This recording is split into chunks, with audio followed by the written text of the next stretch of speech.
NEET 2024 examination കഴിഞ്ഞു. Mark കുറഞ്ഞവർ എന്ത് ചെയ്യും? ഇനി റിപ്പീറ്റ് ചെയ്യണോ, റിപ്പീറ്റ് ചെയ്യണോ, എന്താണ് ചെയ്യേണ്ടതെന്ന് ചോദിച്ച് എന്നെ രക്ഷിതാക്കളും വിളിക്കാറുണ്ട്, വിദ്യാർത്ഥികൾക്ക് വിളിക്കാറുണ്ട്. അത്തരക്കാർക്ക് വേണ്ടിയിട്ടാണ് ഈ വീഡിയോ. ആദ്യം ഞാൻ നീറ്റിന് അറ്റംപ്റ്റ് ചെയ്ത ഓരോ വിദ്യാർത്ഥിയെയും അഭിനന്ദിക്കുകയാണ്. കൺഗ്രാജുലേഷൻസ്.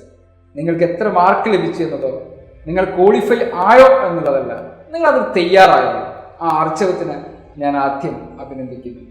ഏഷ്യയിലെ ഏറ്റവും ടഫസ്റ്റ് എക്സാമിനേഷൻ ഞാൻ എഴുതിയിരിക്കുന്നു എന്നതിൽ നിങ്ങൾ അഭിമാനപ്പെട്ടു. 24 ലക്ഷം കുട്ടികളിലോട് മത്സരിക്കാൻ ആർജവം ഞാൻ കാണിച്ചിരിക്കുന്നു എന്നതിൽ നിങ്ങൾ അഭിമാനിച്ചോളൂ. ഇനി നമുക്ക് എന്താണ് ചെയ്യാൻ സാധിക്കുക എന്നതിലേക്ക് വരാം. ഒരു 6 വർഷങ്ങൾക്ക് ശേഷം അല്ലെങ്കിൽ ഒരു 8 വർഷങ്ങൾക്ക് ശേഷം നിങ്ങൾക്ക് ആരായാണ് തീരേണ്ടത്?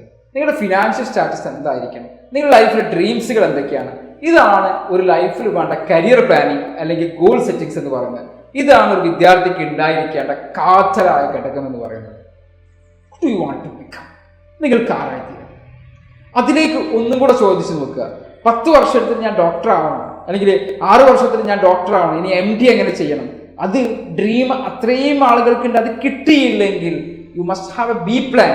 നിങ്ങൾക്കൊരു ബി പ്ലാൻ ഉണ്ടായിരിക്കണം. എന്താണ് ആ ബി പ്ലാൻ? എങ്ങനെയാണ് ആ ബി പ്ലാൻ മേക്ക് ചെയ്യേണ്ടത്? ഒന്നും കൂടെ ഒന്നിരിക്കുക, ശാന്തമായിട്ടിരിക്കുക, സമാധാനമായിട്ടിരിക്കുക.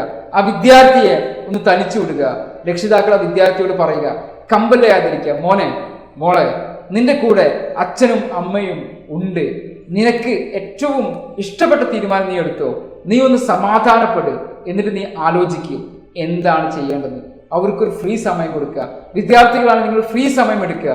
എന്നിട്ട് നിങ്ങൾ ലൈഫിലെ സ്വപ്നങ്ങളൊക്കെ എഴുതി വെക്കുക. എല്ലാ സ്വപ്നങ്ങളും എഴുതി വെക്കുക.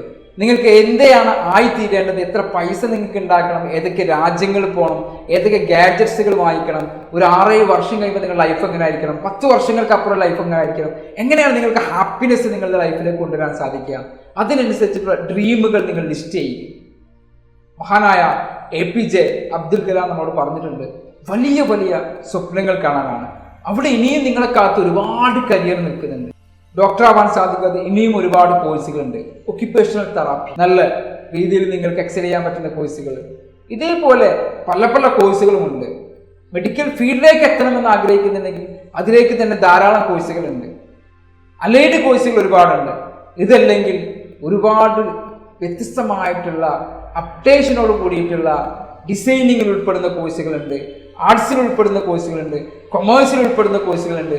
4 വർഷ ഡിഗ്രി പ്രോഗ്രാം വന്നുകൊണ്ടിരിക്കുകയാണ്. അവിടെ നിങ്ങൾക്ക് പല പല ഓപ്ഷൻസുകളുണ്ട്. നിങ്ങൾക്ക് മേജർ സബ്ജക്റ്റുകളും മൈനർ സബ്ജക്റ്റുകളുണ്ട്. ഇതിലേക്കെല്ലാം ഫോക്കസ് ചെയ്യുക. അതിൻ്റെ അപ്പുറത്തേക്ക് നിങ്ങൾക്ക് വേണ്ടത് വീണ്ടും വീണ്ടും പറയുകയാണ്, നിങ്ങൾക്ക് ആരായിത്തീരണം? നിങ്ങളുടെ സ്വപ്നങ്ങൾ എന്താണ്? ആ സ്വപ്നങ്ങൾ നേടിയെടുക്കുന്നതിലേക്കുള്ള ഒരു ചവിട്ടുപടി മാത്രമാണല്ലോ നമ്മുടെ വിദ്യാഭ്യാസം എന്ന് പറയുന്നത്. എല്ലാവർക്കും നീറ്റ് കിട്ടില്ല. ആകെ 1 ലക്ഷത്തിൽ താഴെ സീറ്റല്ലേ ഉള്ളൂ. അതറിഞ്ഞുകൊണ്ട് തന്നെയാണ് നമ്മൾ മത്സരത്തിന് ഇറങ്ങിയിരിക്കുന്നത്. മത്സരമാവുമ്പോൾ എല്ലാവർക്കും വിജയിക്കാൻ സാധിക്കില്ല. കോമ്പറ്റീറ്റീവ് എക്സാമിനേഷൻസ് ആണ്, നമുക്കറിയാം എല്ലാവർക്കും വിജയിക്കാൻ സാധിക്കില്ല. പക്ഷെ ആ മത്സരത്തിൽ പങ്കെടുക്കാൻ തയ്യാറായിട്ടുണ്ടെങ്കിൽ അഭിമാനിക്കുക. നിങ്ങൾ പഠിച്ചിട്ടുള്ള ഓരോ പാഠങ്ങളും നിങ്ങളുടെ ലൈഫിൽ നിങ്ങൾക്ക് ഉപകാരപ്പെടുക തന്നെ ചെയ്യും. ഓരോ പ്രതിസന്ധികളെ നിങ്ങൾക്ക് തരണം ചെയ്യാൻ സാധിക്കുക തന്നെ ചെയ്യും. വീണ്ടും നിങ്ങളോട് ഇരുന്ന് ചോദിക്കേണ്ടത് പ്രൊഫഷനെ കുറിച്ച് പഠിക്കും. BDS കോഴ്സുകളെ കുറിച്ച്, ഡിസൈനിങ്ങിൽ ഒരുപാട് അവസരങ്ങളുള്ള കോഴ്സുകളാണ് BDS കോഴ്സുകൾ. ആർട്ടിഫിഷ്യൽ ഇന്റലിജൻസ് അടക്കം വരുന്ന ഒരുപാട് ടെക്നോളജിക്കൽ കോഴ്സുകൾ, അതേപോലെ തന്നെ മാനേജ്മെന്റ് ലെവലിൽ വരുന്ന ഒരുപാട് കോഴ്സുകൾ മാനേജ്മെന്റ് ലെവലിൽ അവൈലബിൾ ആണ്. ഇങ്ങനെ 900 കോഴ്സുകളുള്ള ഈ ലോകത്ത് ഒരു കോഴ്സിനെ മാത്രം പഠിച്ച് മുമ്പെങ്കിൽ ഒരാൾ പറഞ്ഞ ഡോക്ടർ എന്നതിലേക്ക് മാത്രം ഫോക്കസ് ചെയ്യല്ലേ. ഡോക്ടർ ആവുക എന്നുള്ളത് നല്ലത് തന്നെയാണ്, ഞാൻ ഒരിക്കലും അതിനെ മോശമായിട്ട് കാണില്ല. എഞ്ചിനീയർ ആവുക എന്നുള്ളത് നല്ലതാണ്. അതിൻ്റെ അപ്പുറത്തേക്ക് നിങ്ങളുടെ ഉള്ളിലൊരു കഴിവുണ്ടാവും, നിങ്ങളുടെ ഉള്ളിലൊരു സ്കില്ലുണ്ടാവും. ആ സ്കില്ലിനെ എക്സൽ ചെയ്യുമ്പോഴാണ് നിങ്ങൾക്ക് ഏറ്റവും നല്ല കരിയർ ഉണ്ടാവുക. ഒരു ഡോക്ടർ ആയതുകൊണ്ട് കാര്യമില്ലല്ലോ, ഒരു ബെസ്റ്റ് ഡോക്ടർ ആവണ്ടേ. ബെസ്റ്റ് ഡോക്ടർ ആവുക എന്ന് പറയുന്നത് നമുക്ക് ഒരുപാട് ഘടകങ്ങളില്ലേ. ഒരാൾ ഒരു ഇൻ്റർവ്യൂവിൽ ഞാൻ പറയുന്നത് കേട്ടു, എനിക്ക് ഡോക്ടർ ആവണം എന്നാണ് ആഗ്രഹം, സാധിച്ചില്ല. ഇന്ന് ഞാനൊരു ഹോസ്പിറ്റൽ തുടങ്ങി.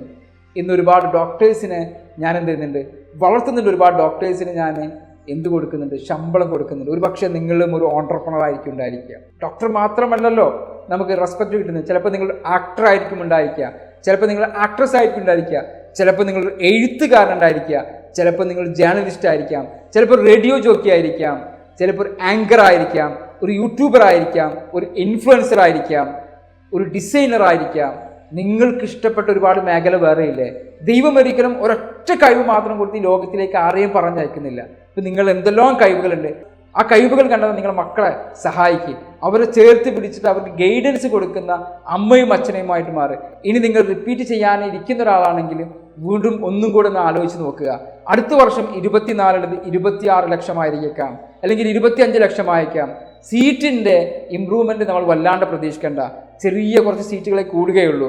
അപ്പോഴും നമുക്ക് ഇതേ ഫീസിൽ തന്നെ ആയിരിക്കും പഠിക്കാനുണ്ടാവുക, അല്ലെങ്കിൽ ഇതിലധികം ഫീസിലാണ്. അപ്പോൾ എൻ്റെ ഫാമിലിക്ക് അത്രയും ഫീസുകൾ അഫോർഡബിൾ ആണോ, അല്ലെങ്കിൽ ഗവൺമെൻറ് മാത്രത്തിലേക്ക് ലഭിക്കുകയാണെങ്കിൽ ഇനിയും എനിക്ക് ഗവൺമെൻറ് ലഭിക്കുമെന്ന് അത്രയും പൂർണ്ണമായിട്ട് ഉറപ്പുണ്ടെങ്കിൽ ഒരു 660 670 മാർക്ക് എനിക്ക് സ്കോർ ചെയ്യാൻ സാധിക്കുമെന്നുള്ള ജനറലിലൊക്കെ പെടുന്ന ആളുകളാണെങ്കിലും, അല്ലെങ്കിൽ നിങ്ങളുടെ കാറ്റഗറിക്ക് അനുസരിച്ചിട്ട് നിങ്ങൾക്കത് സ്കോർ ചെയ്യാൻ പറ്റുമെന്ന് ഉറപ്പുണ്ടെങ്കിൽ മാത്രം റിപ്പീറ്റ് ചെയ്യാനാണ് ഞാൻ നിങ്ങളെ അഡ്വൈസ് ചെയ്യുക. എനിവേ, ഞാൻ ഫൈനൽ ചെയ്യുമ്പോൾ ഒരു കാര്യം കൂടെ പറയാം.